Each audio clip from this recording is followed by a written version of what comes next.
La memoria es un ancla. A veces nos mantiene seguros en puertos familiares, otras nos ata a restos de naufragios en el fondo del océano. En el último día de su vida conocida, Isabella Rossi, a sus 27 años, sentía el sol caribeño en su piel como una promesa de futuro. La brisa salada jugaba con su cabello oscuro mientras leía un guión sentada en la cubierta de la Estrella Fugaz.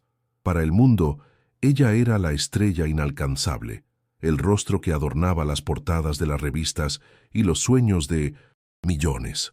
Pero allí, en ese instante de paz, era solo una mujer trazando un nuevo rumbo para su vida, uno que iba mucho más allá de las cámaras. Sonrió, una sonrisa genuina y llena de planes, sin saber que el horizonte frente a ella guardaba una oscuridad que ninguna tormenta tropical podría igualar. La normalidad de ese momento sería, en breve, la más cruel de las ironías. El cielo, de un azul añil y pacífico, se convirtió en un lienzo de plomo en cuestión de minutos. El viento, antes una brisa, gentil, aullaba como un alma en pena, azotando las olas en picos furiosos.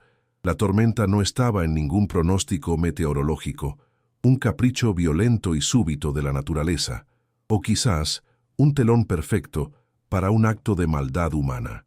La narrativa oficial, construida a toda prisa y aceptada con pesar, contaría la historia de una ola traicionera, de un pie que resbaló en la cubierta mojada, de un grito ahogado por la furia de los elementos. Isabella Rossi, la joya de la nación, había sido tragada por el mar. Su yate fue encontrado a la deriva, con una cena para dos servida en el camarote, intacta. Una tragedia, dijeron, un lamentable accidente, una mentira que el océano guardaría por 15 largos y silenciosos años. El tiempo, para el océano, se mide en mareas y en la lenta corrosión del metal. 15 años después de la tormenta, en un mundo que casi había olvidado el misterio de Isabella Rossi, un equipo de biólogos marinos buceaba en aguas desconocidas. Liderados por el doctor Iván Nogueira, un hombre cuya precisión había sido forjada en la marina, cartografiaban un arrecife de coral virgen, un santuario de vida silenciosa. La luz de sus linternas cortaba el azul profundo, revelando formas y colores que pocos humanos habían visto jamás. No buscaban tesoros ni secretos, solo conocimiento. Pero el destino, con su predilección por lo dramático, había escondido un secreto en el corazón de ese paraíso sumergido, esperando pacientemente el toque de la curiosidad humana para finalmente salir a la superficie y reescribir la historia. Fue uno de los buzos más jóvenes quien la avistó primero. Una forma antinatural, rectangular, alojada en una grieta oscura en la pared de una cueva submarina. Estaba cubierta por percebes y corales jóvenes, un ataúd de acero camuflado por la propia vida marina. El doctor Nogueira se acercó, su mente analítica trabajando furiosamente. La ubicación, a más de 50 millas náuticas de la ruta registrada de la Estrella Fugaz, gritaba que aquello no era un accidente. Con cuidado el equipo usó globos elevadores para traer el objeto a la superficie. La caja fuerte, oxidada y pesada, con la carga de sus años sumergidos, emergió bajo el sol caribeño, goteando el agua salada que había guardado su secreto. El aire se cargó de expectación. Todos sentían que no habían encontrado solo un objeto perdido, sino un fantasma. A bordo del buque de investigación, la tensión era palpable mientras abrían la caja fuerte corroída. No había joyas, ni dinero, ni los tesoros que la imaginación podría conjurar. Había algo mucho más precioso e infinitamente más peligroso. Dentro de un estuche impermeable, perfectamente preservado, reposaba una pequeña grabadora de microcasetes y un delicado colgante de plata en forma de caballito de mar. El doctor Nogueira, al examinar el colgante, sintió un escalofrío. Recordaba el caso, a la famosa actriz, el misterio que nunca se había resuelto. Comprendió de inmediato la magnitud de ese descubrimiento.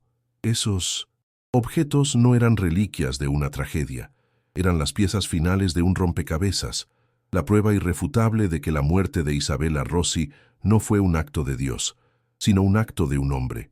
La entrega de la caja fuerte a las autoridades locales fue la mecha que reavivó un fuego considerado extinto desde hacía mucho tiempo. La noticia se extendió como un incendio, primero en los silenciosos pasillos de la policía, luego filtrándose a la prensa hambrienta. El nombre de Isabella Rossi volvió a los titulares, no como un recuerdo nostálgico, sino como el centro de un caso de asesinato reabierto. La caja fuerte encontrada a kilómetros de distancia, su contenido extraño y específico, probaba que la versión oficial era una fabricación. La tormenta no fue la culpable.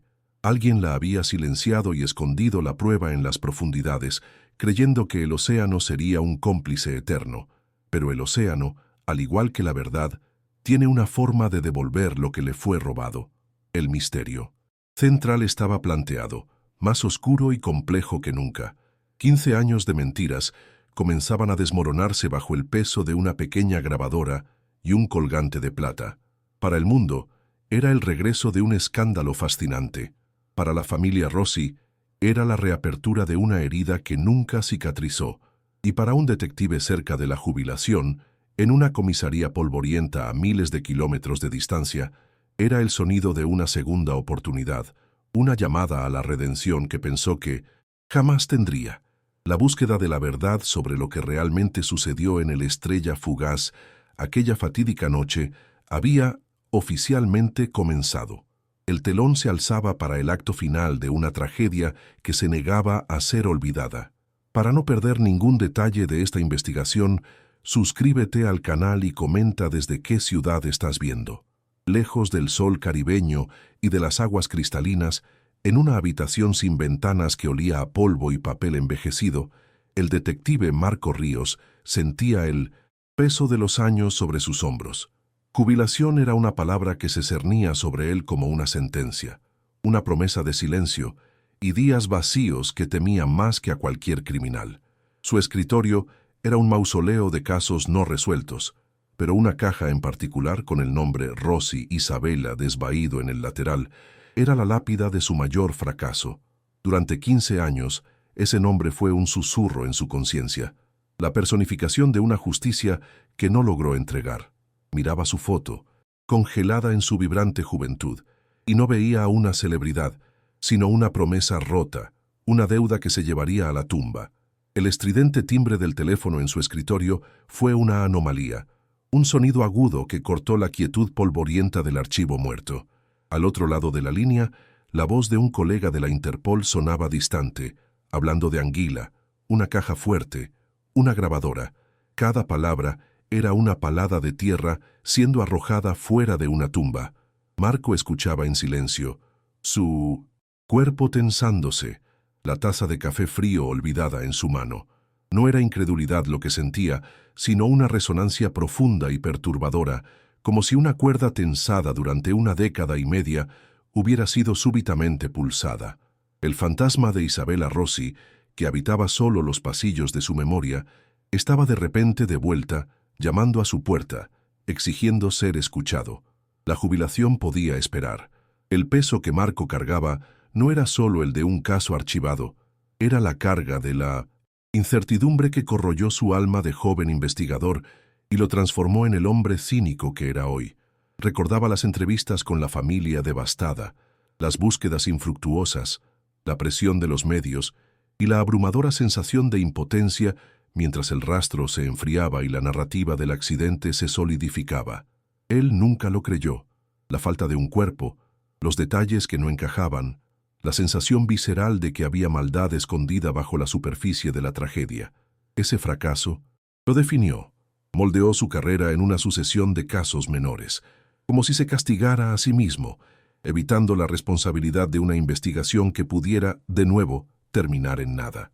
Con manos temblorosas, no por la edad, sino por la adrenalina largamente dormida, Marco sacó la caja del caso Rossi del estante. El polvo se levantó en una nube, danzando en la única franja de luz que entraba por la puerta. La abrió y allí estaba ella, el rostro sonriente en una foto de 8x10, los ojos llenos de una vida que le fue robada. Recordaba haberle hecho una promesa silenciosa a esa fotografía, un juramento de que no descansaría hasta encontrar la verdad, una promesa que el tiempo y la burocracia lo obligaron a romper, pero ahora el océano le había devuelto la oportunidad. La llama de la esperanza, que él pensaba se había extinguido para siempre, se reavivó en su pecho, una brasa terca y ardiente, lista para incendiar el mundo de mentiras que se había construido. Esta no era una búsqueda de gloria o reconocimiento de fin de carrera. Para Marco Ríos era una cuestión de honor, una peregrinación personal de vuelta al punto de su mayor derrota. Era la oportunidad de mirar a los ojos de los padres de Isabella, ya no con la vergüenza del fracaso, sino con la dignidad de la verdad.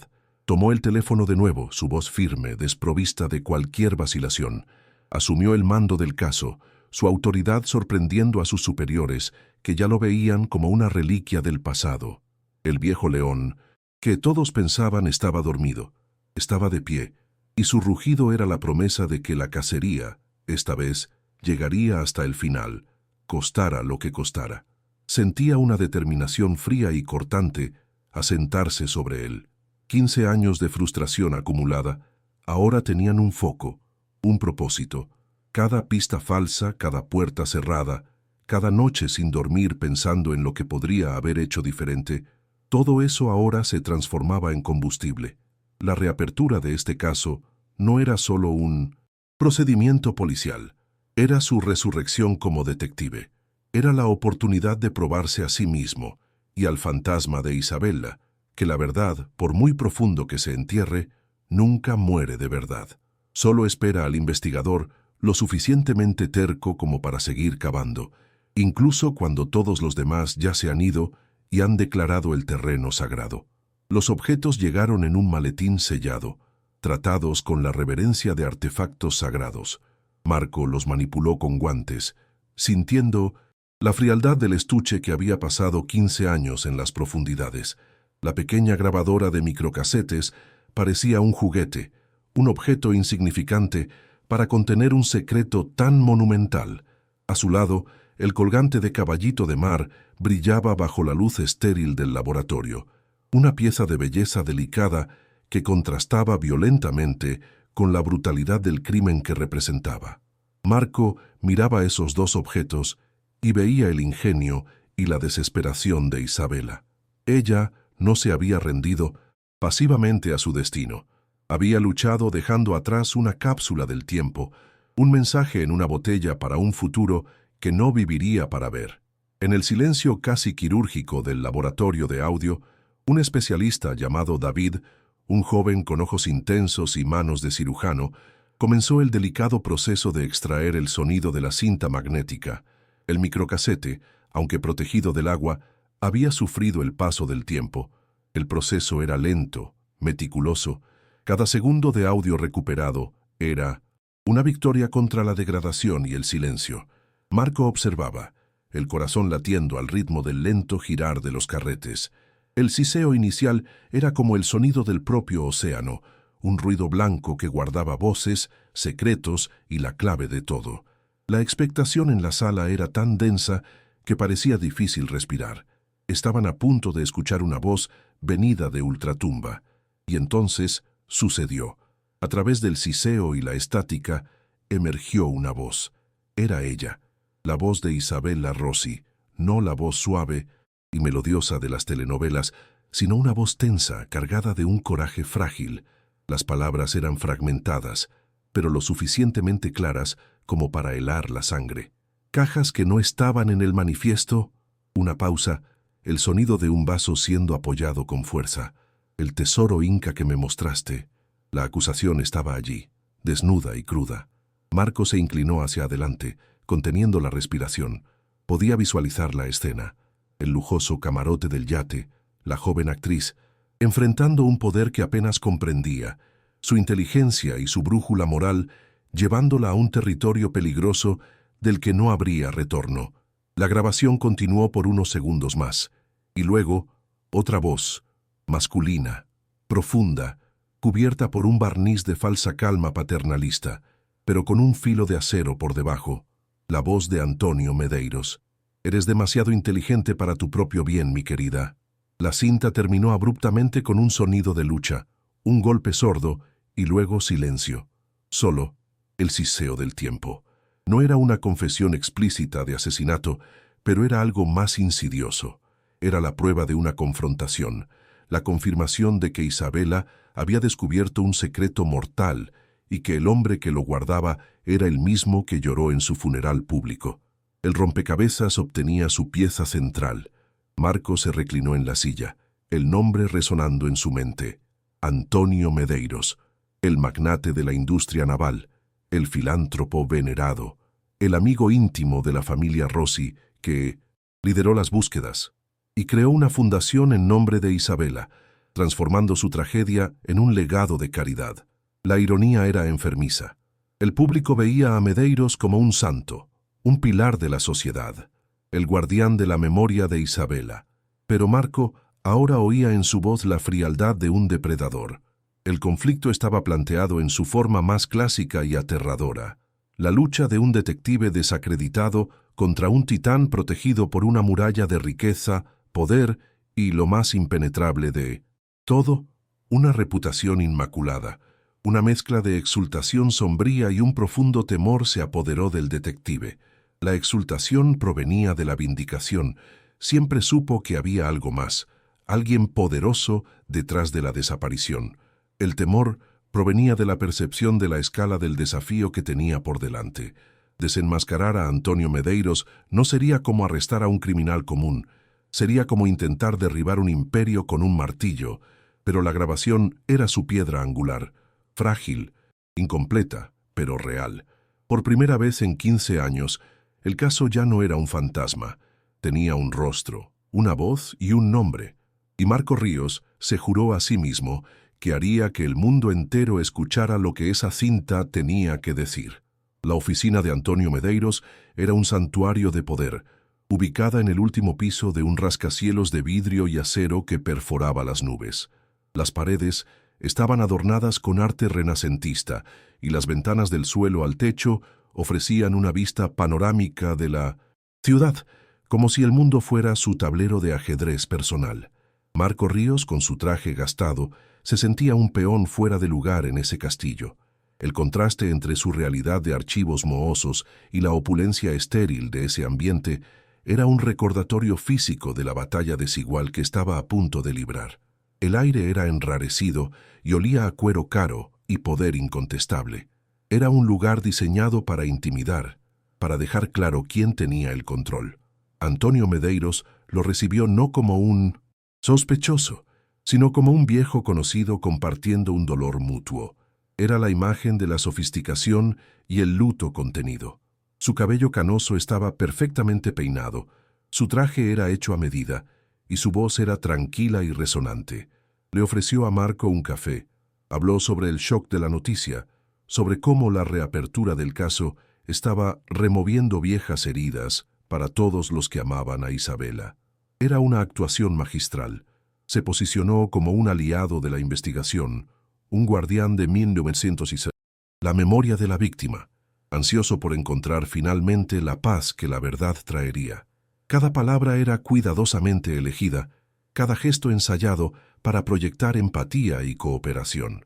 Marco siguió el juego, mantuvo su expresión neutral, sus ojos atentos registrando cada detalle. No mencionó la cinta. En cambio, hizo preguntas genéricas sobre los últimos días de Isabela, sobre el yate, sobre su relación. La conversación fluía, pulcra y superficial, una danza diplomática sobre un campo minado. Antonio respondía con anécdotas cariñosas, pintando un cuadro de una relación paternal, de un mentor guiando a su pupila talentosa. Era el epítome del colaborador servicial, el ciudadano modelo ayudando a la policía en su trabajo.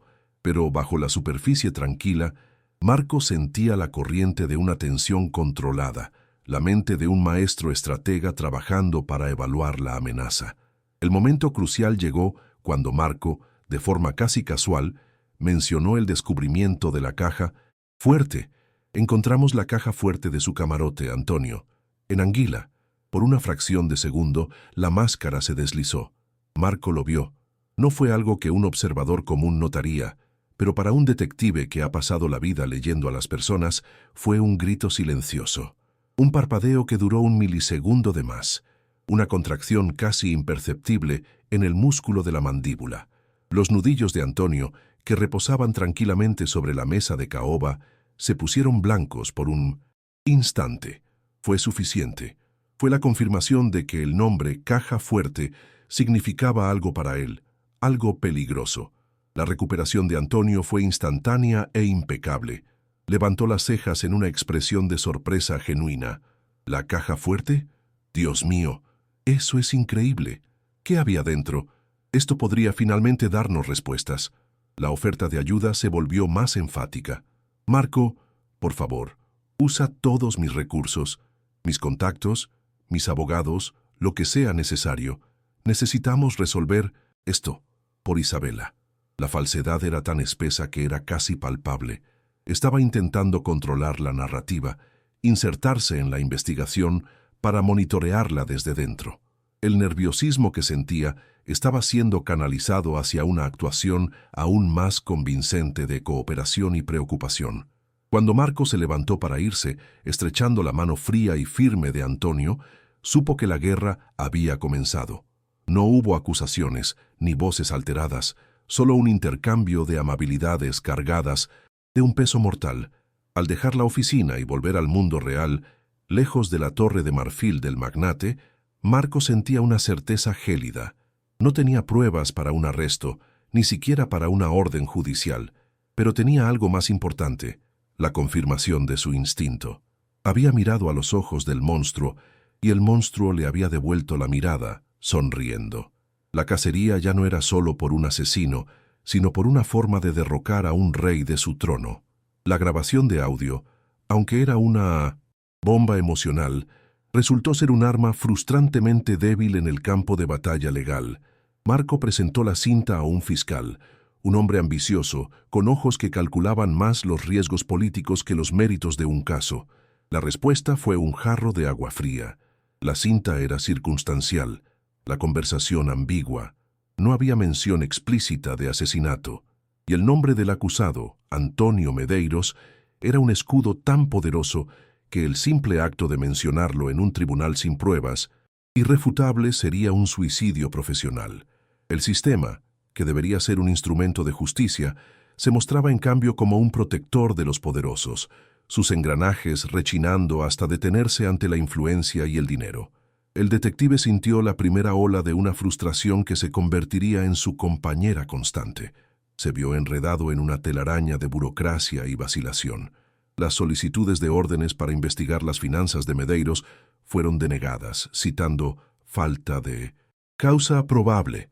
Los intentos de citar los registros de sus compañías navieras de la época fueron bloqueados por un equipo de abogados de élite que invocaba todas las cláusulas de confidencialidad imaginables. Marco se dio cuenta de que Medeiros ni siquiera necesitaba ensuciarse las manos.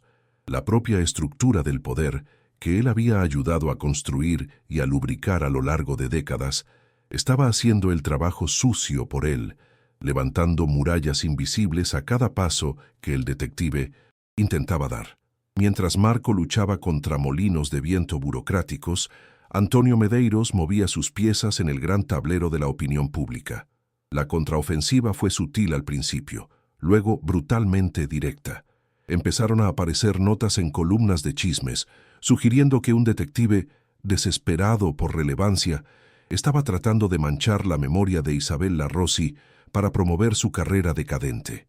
Pronto, periódicos de mayor circulación publicaron reportajes de investigación sobre la carrera de Marco, desenterrando casos antiguos, torciendo hechos y pintándolo como un policía incompetente y posiblemente corrupto, obsesionado con una teoría de la conspiración.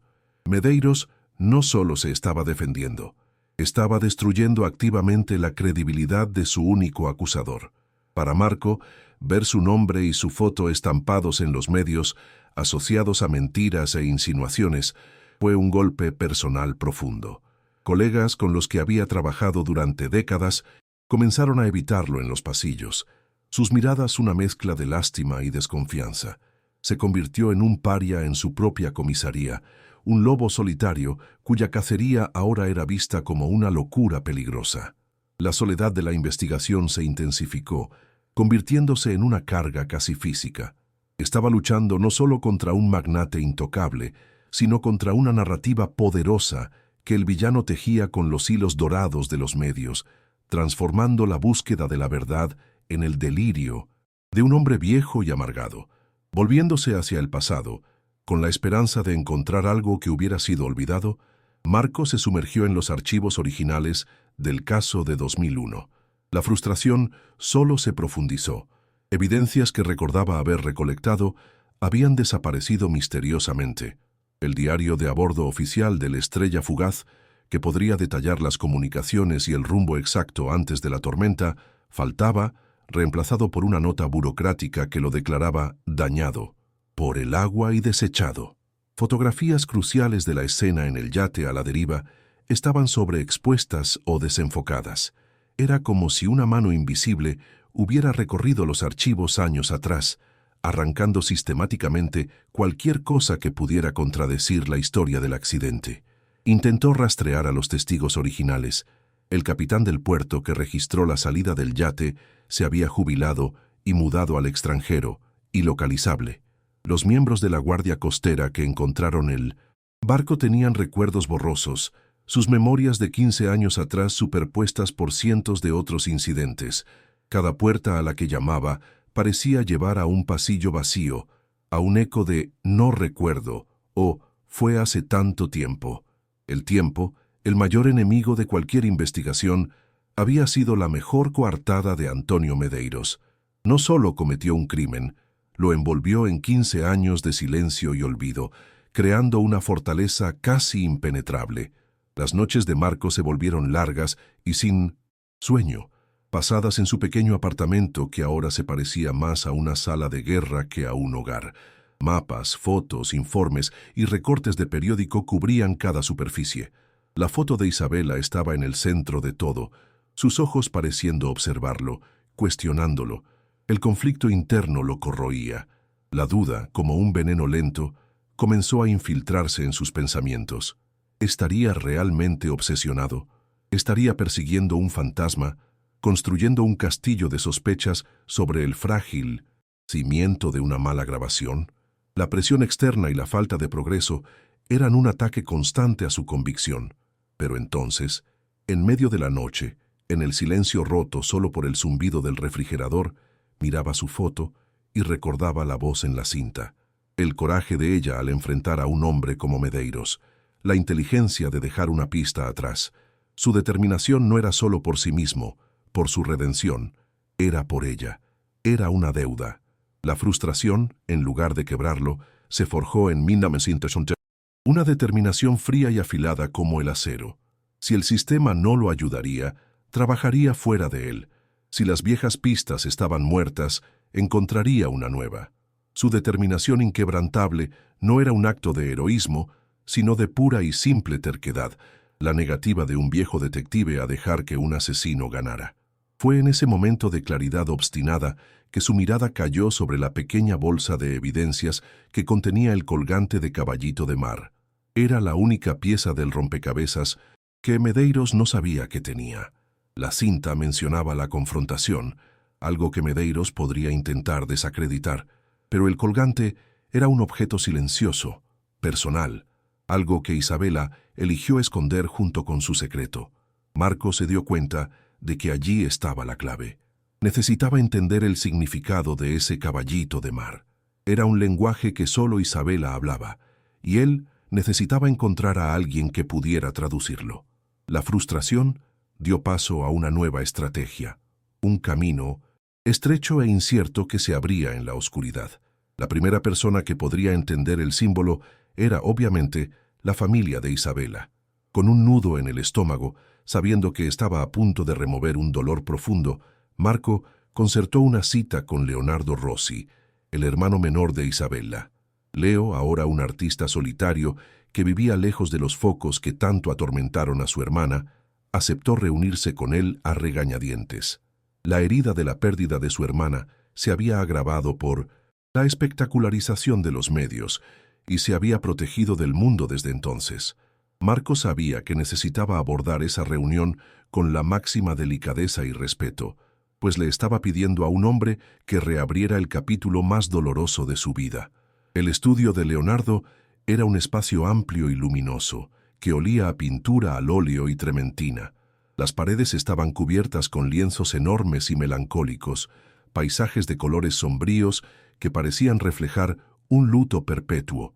Leo, un hombre de 30 y pocos años con los mismos ojos expresivos de su hermana, recibió a Marco con una formalidad distante.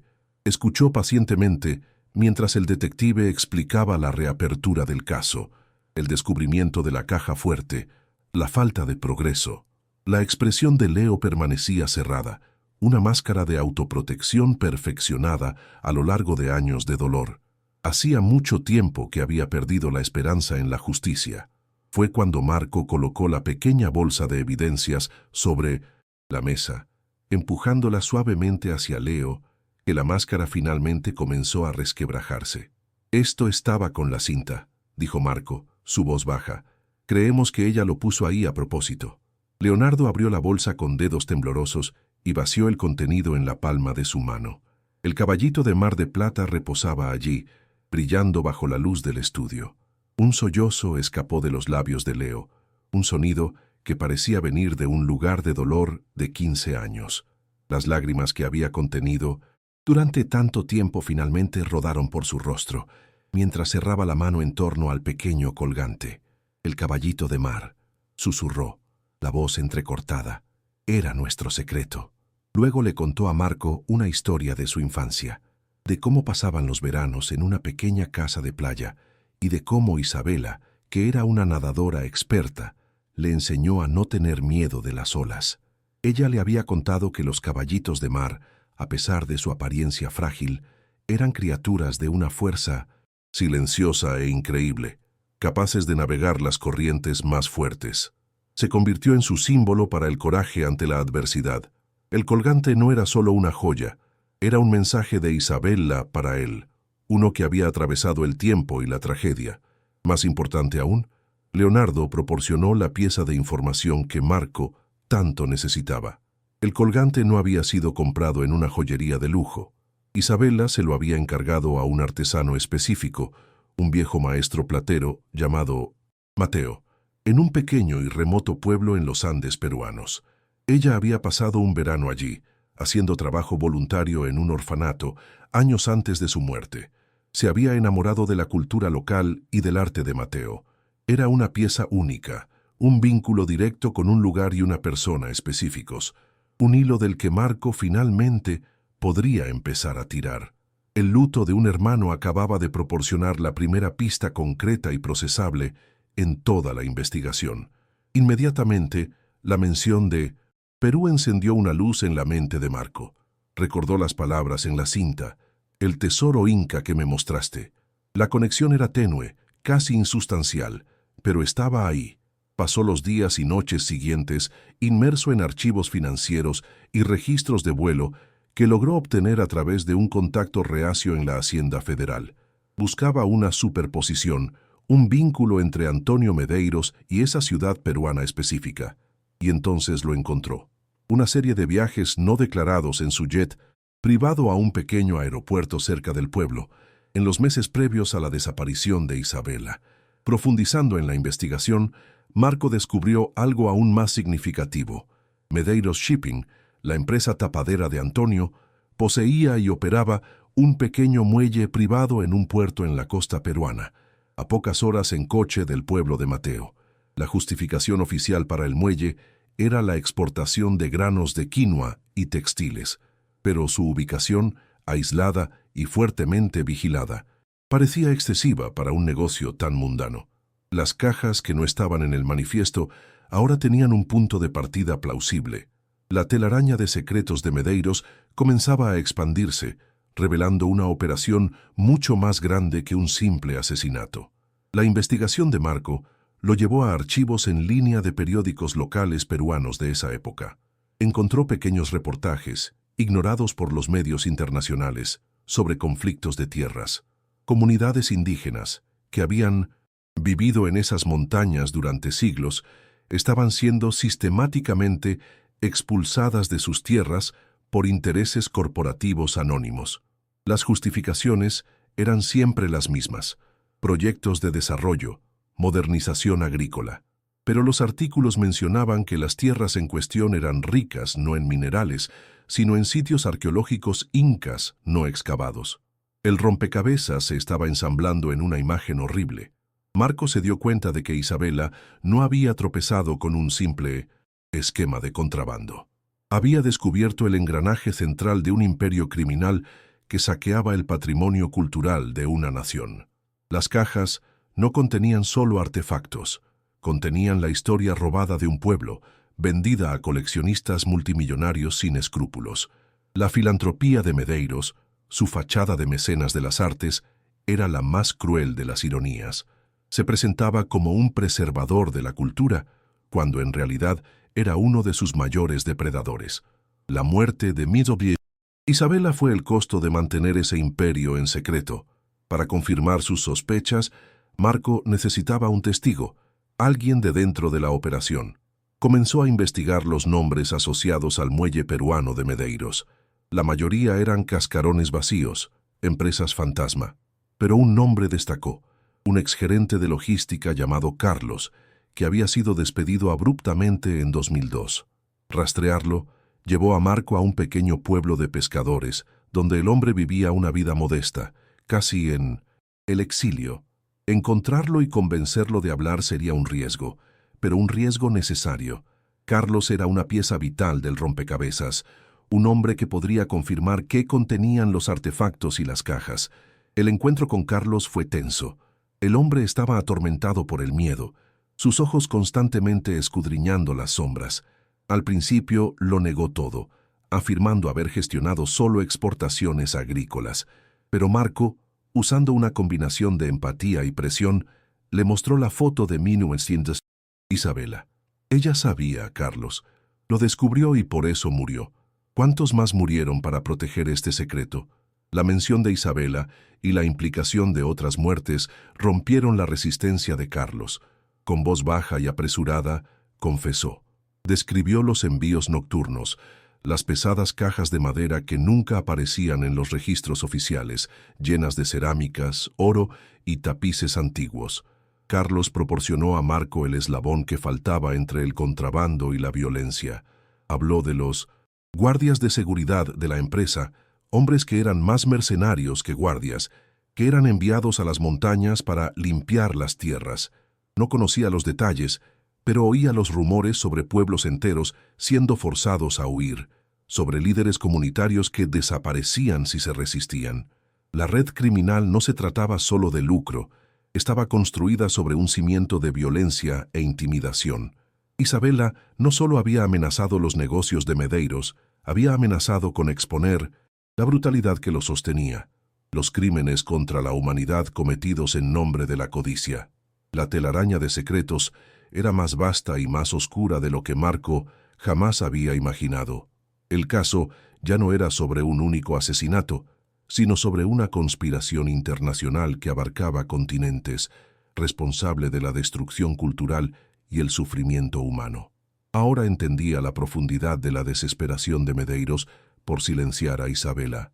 La joven actriz no era una amenaza, era una amenaza existencial para todo su mundo. La revelación solidificó la determinación de Marco, transformando la investigación en una cruzada. No solo buscaba justicia para una mujer, sino para todo un pueblo cuyo patrimonio estaba siendo borrado. Con el testimonio de Carlos, aunque no oficial, y las evidencias circunstanciales acumulándose, Marco sabía que su próxima y quizás última parada tendría que ser Perú. El departamento de policía se negó a autorizar y financiar un viaje internacional basándose en sus hallazgos, considerándolos demasiado especulativos. Sus superiores le advirtieron que abandonara esa línea de investigación, llamándola imprudente y fuera de su jurisdicción. Pero para Marco, retroceder no era una opción. Estaba demasiado cerca de la fuente, del lugar donde había nacido la mentira de Medeiros. Miró sus ahorros, el dinero guardado para su jubilación. La elección era clara. Compró el billete con su propio dinero, un acto de insubordinación que efectivamente terminaba su carrera independientemente del resultado. Era una apuesta total, un all-in en una mano que tenía que creer que era ganadora. Mientras hacía las maletas, sentía una extraña sensación de libertad. Ya no estaba atado a las reglas y la burocracia que lo habían frustrado. Ahora era un agente de la verdad, operando por su cuenta y riesgo, guiado solo por su brújula moral y la memoria de Isabela. Su viaje a Perú no era solo un viaje de investigación, era un acto final de desafío contra el hombre que pensaba estar por encima de la ley. El viaje fue largo y agotador, llevándolo de una metrópolis bulliciosa a un pueblo pequeño y polvoriento enclavado en las estribaciones de los Andes.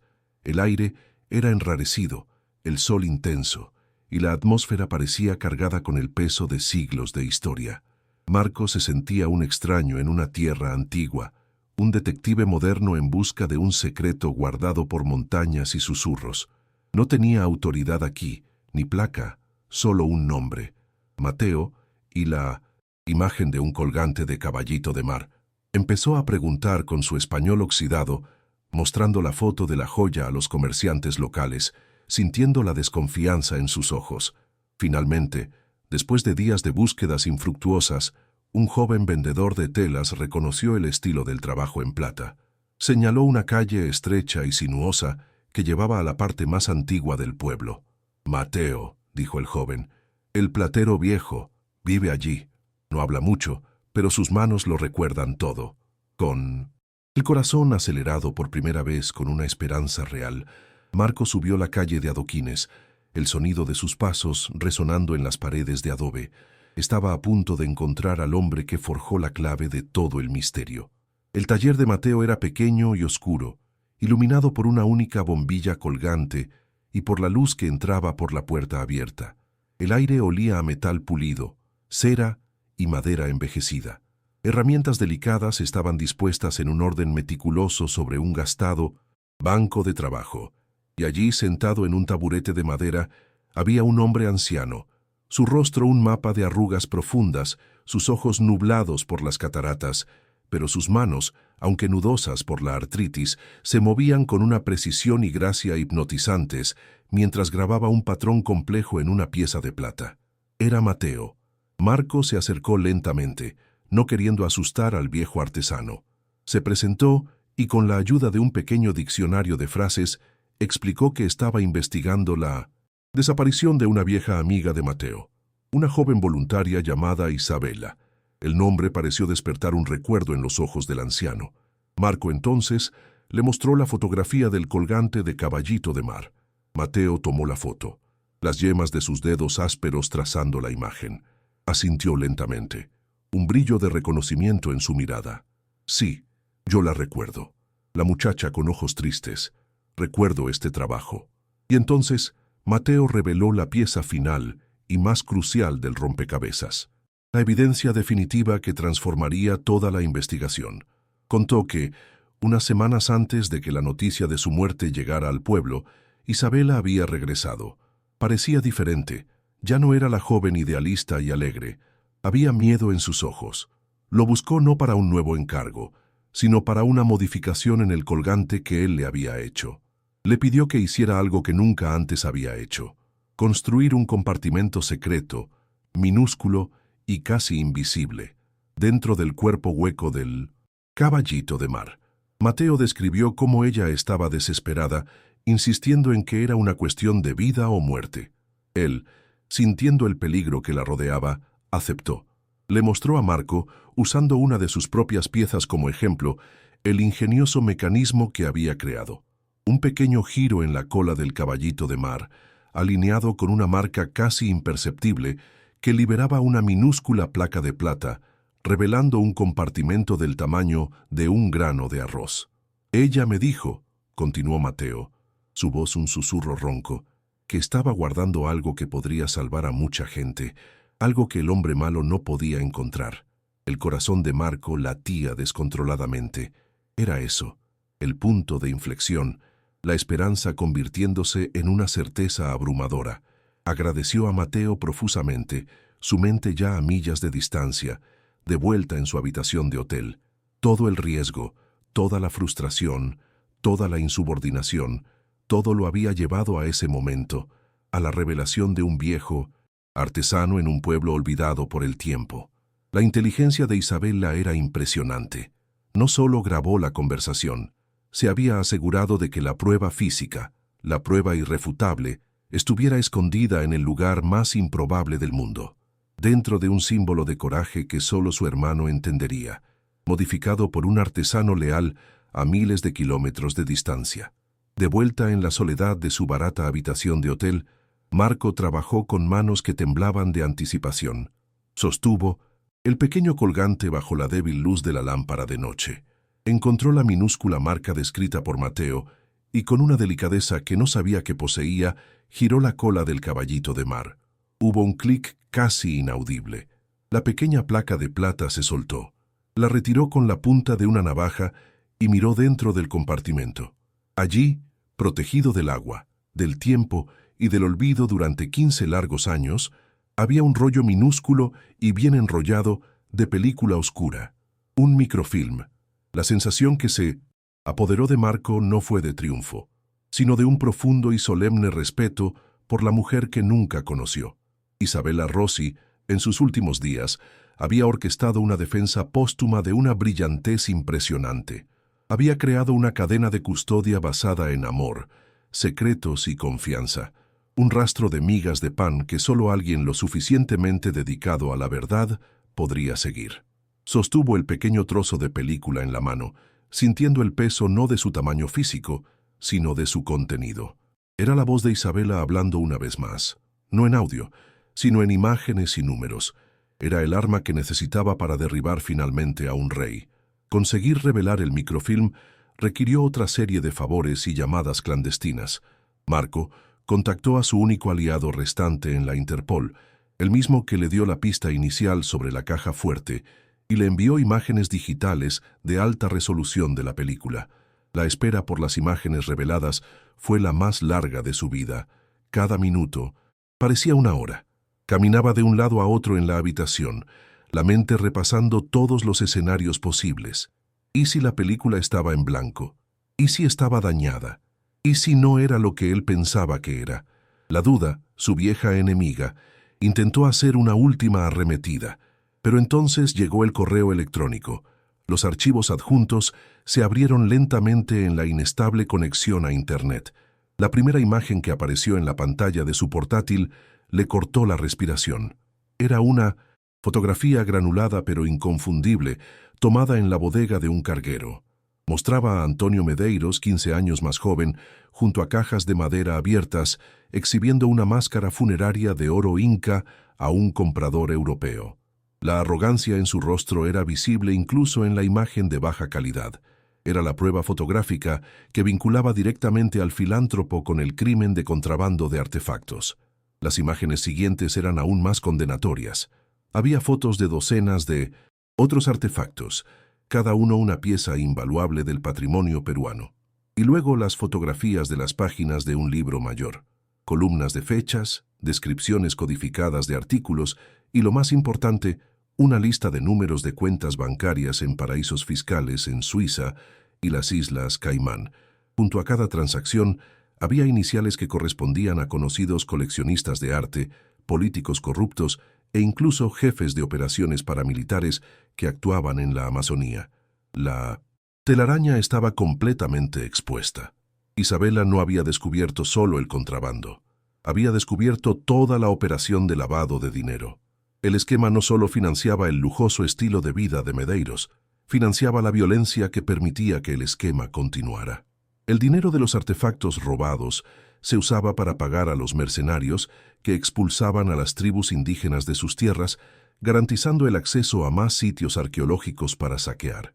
Era un círculo vicioso de codicia, violencia y destrucción, e Isabela había conseguido el mapa completo. Marco miró la pantalla, las filas de números y nombres. La esperanza ya no era necesaria. La esperanza se había convertido en certeza. Lo tenía todo. La verdad, finalmente, estaba lista para salir a la luz. El salón de baile era un océano de seda, diamantes e hipocresía. La élite del país se había reunido para el evento de gala anual de la Fundación Isabela Rossi, un espectáculo de caridad que servía más para pulir Los egos de los presentes, que para honrar la memoria de la mujer cuyo nombre adornaba el estandarte. En el centro de todo, como un sol alrededor del cual orbitaban todos los planetas menores, estaba Antonio Medeiros. Flotaba por el salón, estrechando manos, aceptando elogios por su generosidad incansable. Era el benevolente guardián de la llama, el patriarca del luto nacional, y esa noche era la coronación de su actuación de 15 años. Subió al escenario, bajo un cálido foco, para iniciar el homenaje a su querida e inolvidable Isabela. La entrada de Marco Ríos fue una nota disonante en una sinfonía perfectamente ensayada.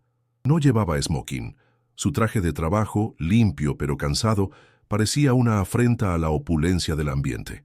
No entró por la puerta principal, sino por una entrada de servicio, un fantasma del mundo real invadiendo una fantasía cuidadosamente construida. Se detuvo cerca de la parte trasera del salón, sus ojos, afilados por la falta de sueño y por una determinación inquebrantable, fijos en el hombre en el escenario.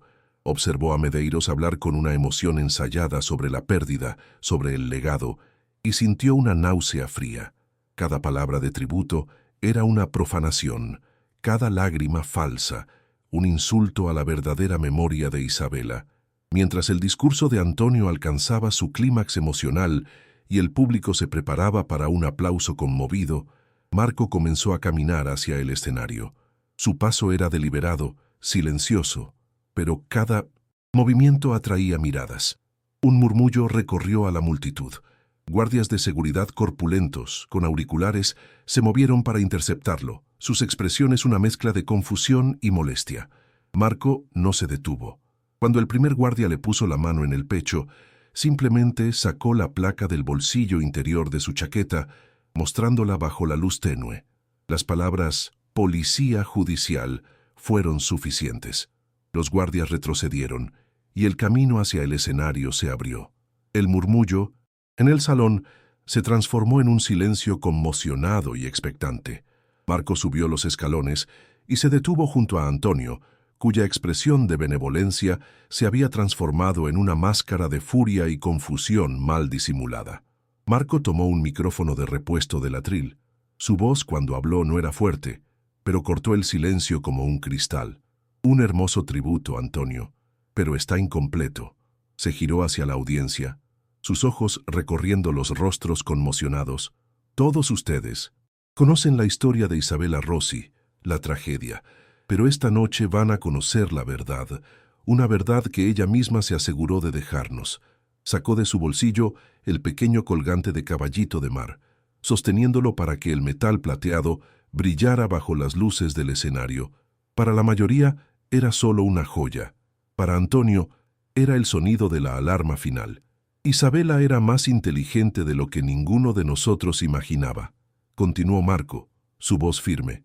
Sabía que estaba en peligro y dejó atrás la prueba.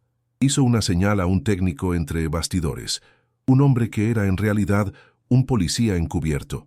La enorme pantalla detrás del escenario, que mostraba un montaje de fotos sonrientes de Isabela, parpadeó y cambió. La primera imagen en aparecer, granulada y terriblemente clara, fue la de un Antonio Medeiros más joven en la bodega de un barco, sonriendo junto a artefactos incas robados. Un grito de asombro colectivo barrió el salón. Las siguientes imágenes llegaron en rápida sucesión. Más artefactos, los libros mayores, los números de cuentas en el extranjero proyectados en letras de 1 metro de altura para que todos los vieran. La fachada de Antonio Medeiros no solo se resquebrajó, explotó en 1.000.000 de pedazos. Por un momento, Antonio quedó paralizado, su rostro un lienzo de incredulidad y pánico. El mundo que había construido con tanto cuidado, la reputación que era su armadura, todo se desintegró en segundos ante la élite que tanto se había esforzado por cautivar. El zumbido de cientos de teléfonos móviles grabando, el flash incesante de las cámaras de la prensa que ahora avanzaban, todo eso lo golpeó como una ola física. La compostura, su herramienta más afilada que lo había protegido durante décadas, se hizo añicos. En sus ojos, el shock dio paso a una furia primordial. la furia de un rey destronado en su propio castillo. La máscara cayó, revelando al monstruo que siempre estuvo debajo, y el monstruo estaba listo para rugir. Limoux arrancó el micrófono de la mano a Marco, sus dedos blancos de tan apretados. Su primer grito no fue de negación, sino de acusación rabiosa contra la audiencia silenciosa y horrorizada. «¡Ustedes!», bramó, la voz distorsionada por la ira y los altavoces. «Se sientan ahí con sus joyas y su moralidad barata, pero aman lo que yo vendo. Codician la belleza que yo traigo. No saben nada de lo que se necesita para ser grande». Era el comienzo de una confesión nacida no del remordimiento, sino de un ego colosal herido de muerte, un último y desesperado intento de justificarse, aunque eso significara destruirse completamente en el proceso. «Sí, yo amaba a Isabela, la amaba como a una hija», continuó, la voz goteando un veneno que confundía con pasión. «Le di el mundo, yates, fiestas, la admiración de todos, y todo lo que tenía que hacer era ser hermosa y sonreír. Pero eso no fue suficiente para ella, ¿verdad? Tenía que ser inteligente, tenía que hacer preguntas, tenía que meter la nariz donde no la llamaban». La confesión de su amor era, en realidad, la confesión de su resentimiento. No amaba a la mujer que ella era, sino a la imagen que él quería que fuera, y la odiaba por negarse a encajar en ese molde. Su furia lo transportó de vuelta a esa noche en el yate, y arrastró a la audiencia horrorizada con él, describiendo cada detalle con una precisión escalofriante. Me confrontó esa noche, con sus estúpidas fotos y sus libretitas, tan ingenua. Creyó que podía darme un sermón. Describió cómo la encerró en el camarote, el miedo finalmente apareciendo en sus ojos. Contó, con una frialdad calculadora, cómo navegó durante horas hacia una zona remota, cómo arrojó la caja fuerte al mar, seguro de que el océano guardaría su secreto para siempre.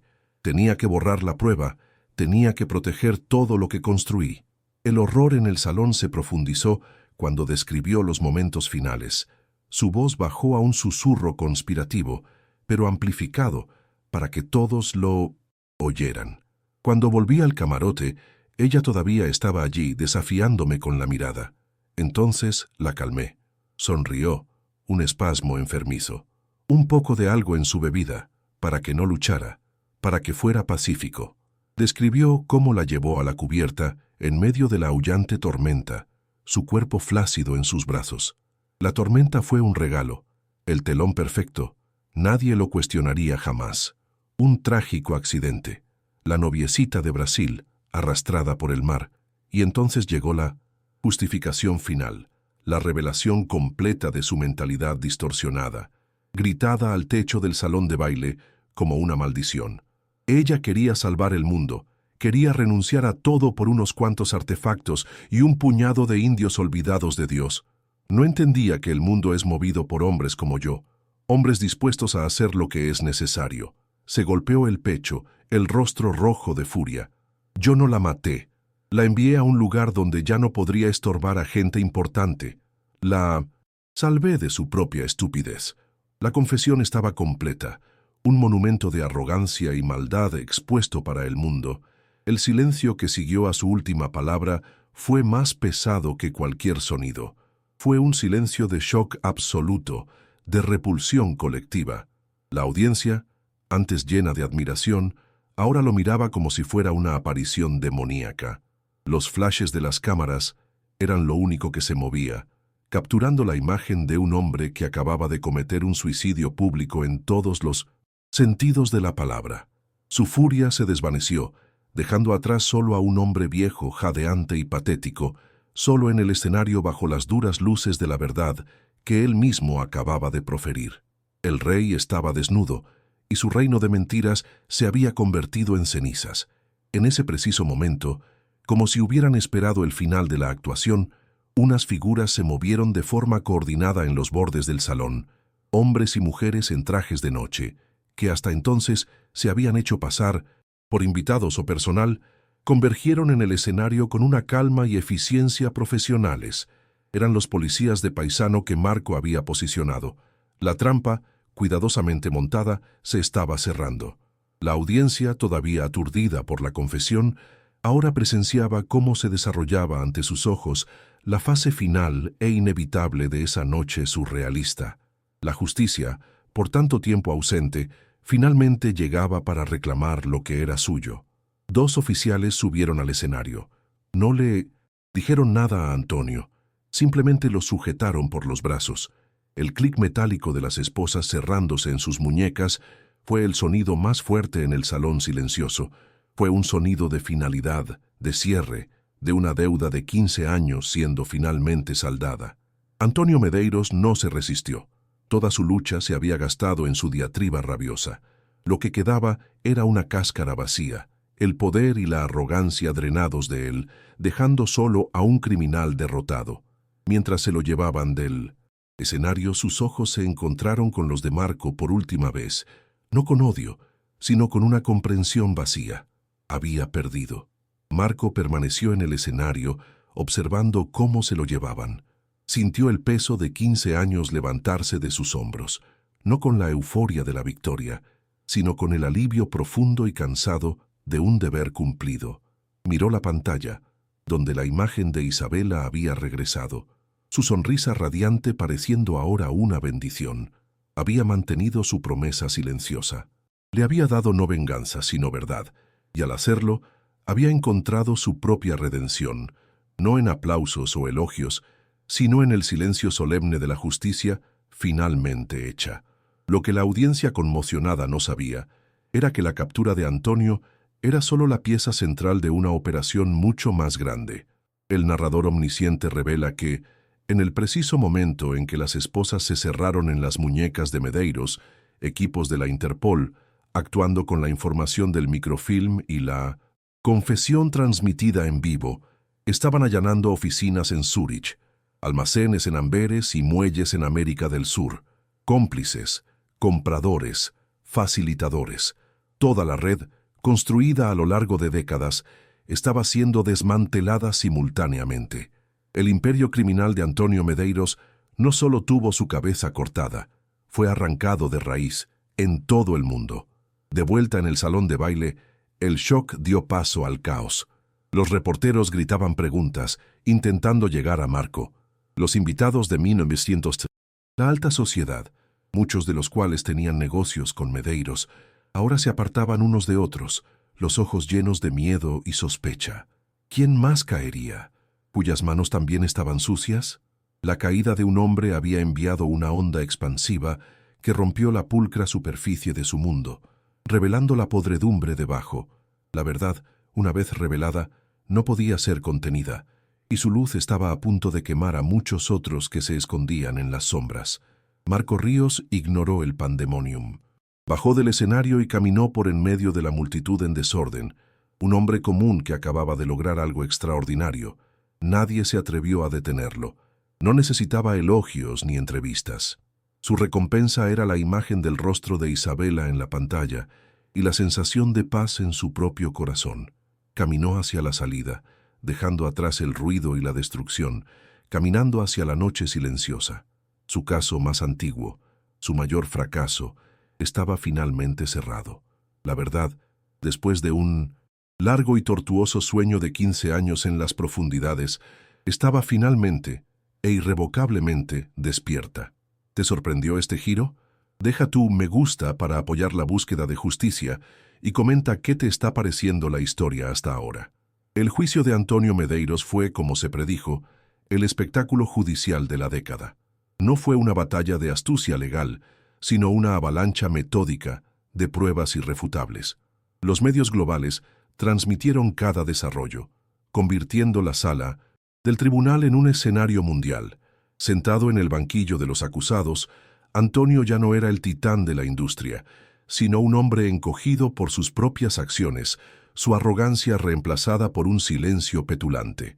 Se negó a testificar, una admisión tácita de que no había defensa posible contra la montaña de evidencias que la Fiscalía, liderada por una joven y valiente abogada, inspirada por el caso, apilaba en su contra. El mundo observaba, no para ver si era culpable, sino para presenciar la formalización de un veredicto que ya había sido dictado en el salón de baile. El punto culminante del juicio no fue la exhibición de la confesión grabada, que por sí sola sellaría el destino de cualquier hombre, sino el testimonio de Marco Ríos. Subió al estrado no como un héroe triunfante, sino como el cronista cansado de un largo y doloroso viaje. Con una voz tranquila y metódica, narró los 15 años de silencio, el descubrimiento en el fondo del mar, la cinta, el colgante y el viaje a Perú. No habló con ira ni pasión, sino con la precisión de un hombre que simplemente siguió la verdad a donde lo llevó. Su testimonio fue un requiem para Isabela Rossi y un testamento a la persistencia de la justicia, demostrando que la dedicación de un solo individuo podría, de hecho, mover montañas de poder y corrupción. La Fiscalía presentó las pruebas del microfilm con un efecto devastador.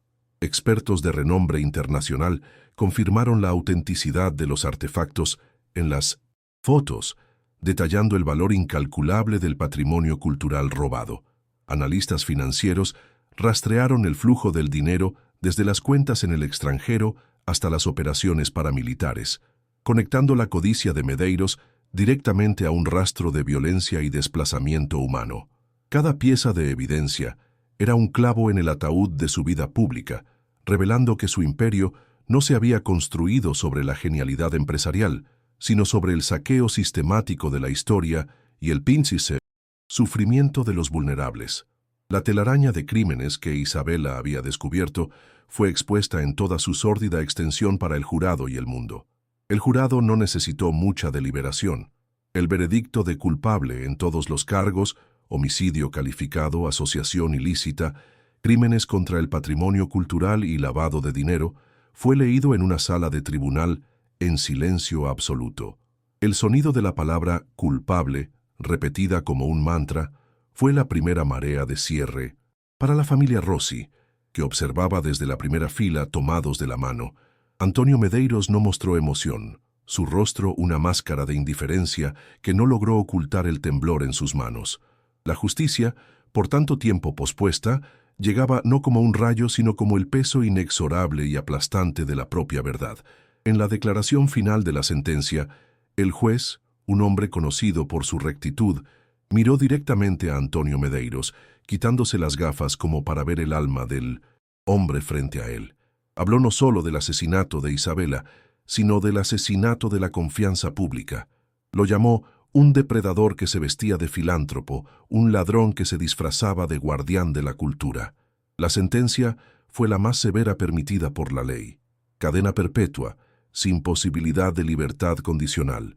Además, todos sus bienes, cada centavo de su fortuna manchada de sangre, fueron declarados confiscados por el Estado, para ser utilizados como restitución por los crímenes que cometió. La justicia fue, como debería ser, clara, severa y total. Para la familia Rossi, el veredicto no trajo alegría, sino un profundo y exhausto suspiro de alivio. La verdad, aunque brutal y más terrible de lo que podrían haber imaginado, finalmente era suya para procesar. La incertidumbre, ese fantasma que los atormentó durante 15 años, había sido desterrada. Ahora sabían lo que le sucedió a su Isabela, sabían de su coraje, de su inteligencia y del sacrificio que hizo.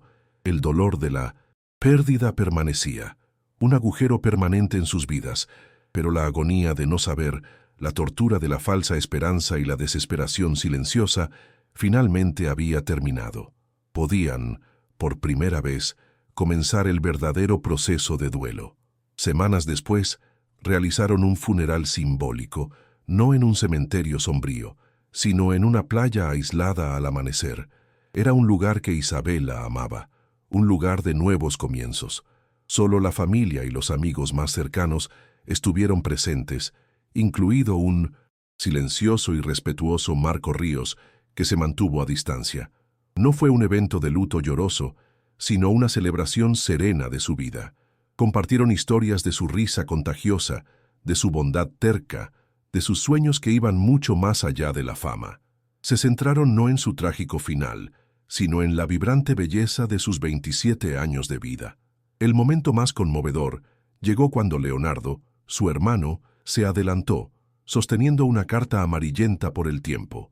Era una carta que Isabela le Había escrito para su 18 cumpleaños, encontrada entre sus pertenencias después de la desaparición.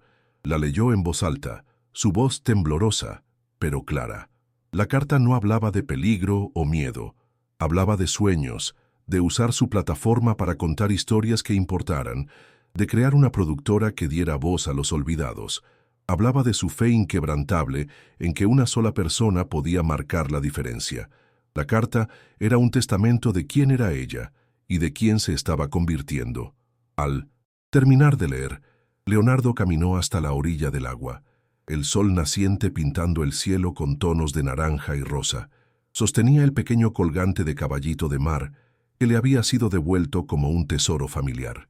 Lo besó y en un gesto de liberación lo entregó al océano. «Ahora eres libre, Bella», susurró. «Tu secreto está a salvo. Tu historia ha sido contada». Observaron cómo las olas se llevaban el pequeño trozo de plata, devolviendo al mar no un símbolo de un crimen, sino un emblema de coraje y amor fraternal. Finalmente se estaban despidiendo de la mujer que fue, y no del misterio en que se convirtió. Ese momento en la playa fue el verdadero cierre. La justicia del tribunal fue para el mundo, pero esa paz al amanecer fue para ellos. Finalmente encontraron un lugar para poner su dolor, transformando el océano, el lugar de su terror, en un memorial de belleza y serenidad. Ahora podían recordar a Isabela no con la angustia de la búsqueda, sino con la dulzura de la memoria. La herida, aunque profunda, finalmente podría comenzar a cicatrizar, dejando atrás una cicatriz que sería un recordatorio no de la pérdida, sino de la fuerza del espíritu de una mujer que, incluso en la muerte, logró sacar la verdad a la luz. El tiempo avanzó, como siempre lo hace, lavando los titulares y reemplazando viejos escándalos por nuevos. Pero el impacto del caso de Isabela Rossi no desapareció. Se infiltró en los cimientos de la sociedad, creando cambios duraderos. La fortuna, confiscada de Antonio Medeiros en un acto de suprema justicia poética, se utilizó para crear el Legado Rossi, un fondo global administrado por Leonardo y un consejo de expertos. La primera acción del fondo fue financiar la repatriación masiva de artefactos peruanos, devolviéndolos a la tierra de donde fueron robados. El veneno de Medeiros se había transformado en un antídoto. El Legado Rossi se convirtió en una fuerza poderosa para el bien. Financió programas para proteger tierras indígenas en la Amazonía, dando a las comunidades los recursos legales para luchar contra la invasión corporativa.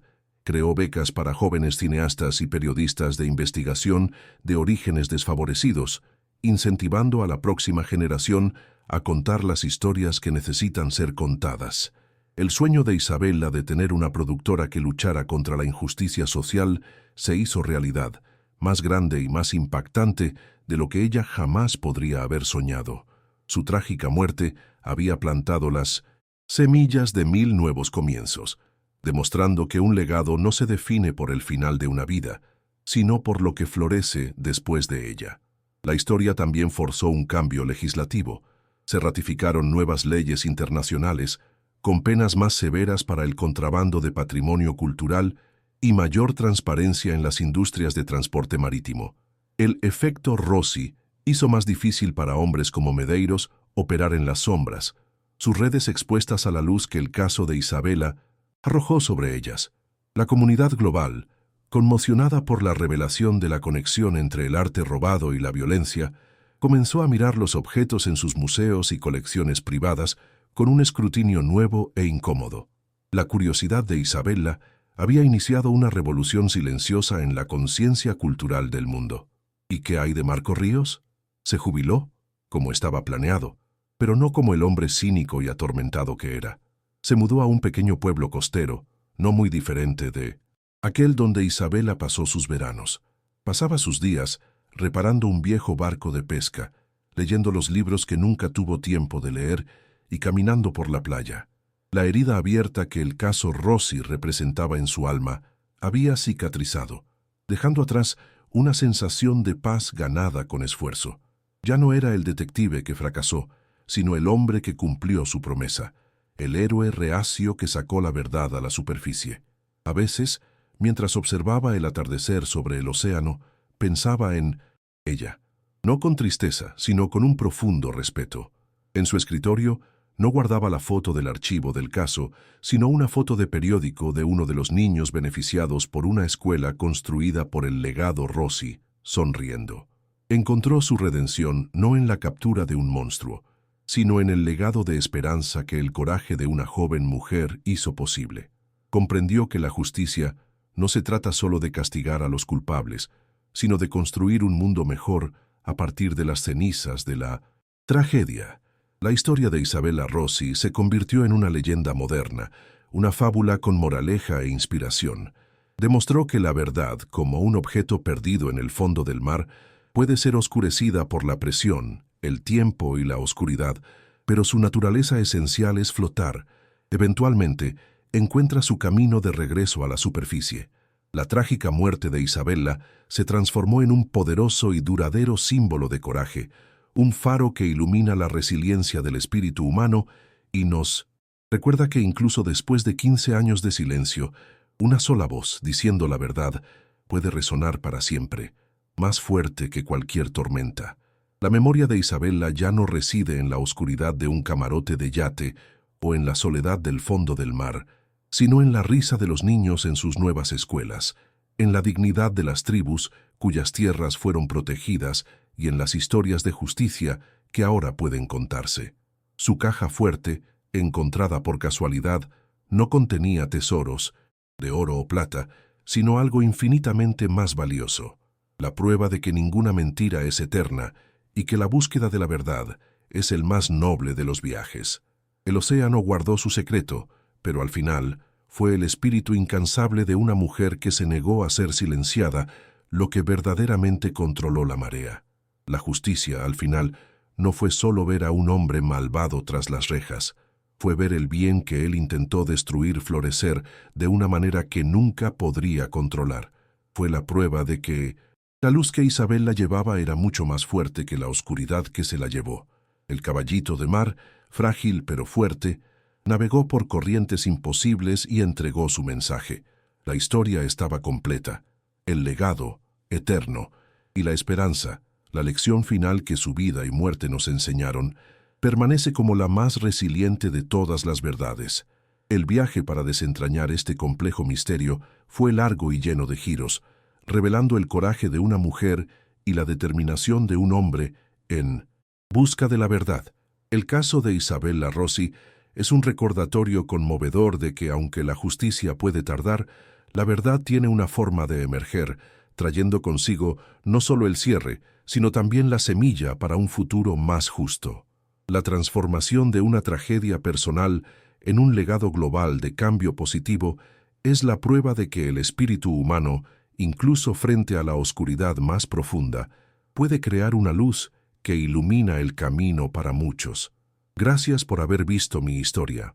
Para que más personas conozcan esta historia y honren la memoria de la víctima, comparte este video. Y para seguir viendo más casos resueltos, haz clic en el video que aparece ahora en tu pantalla.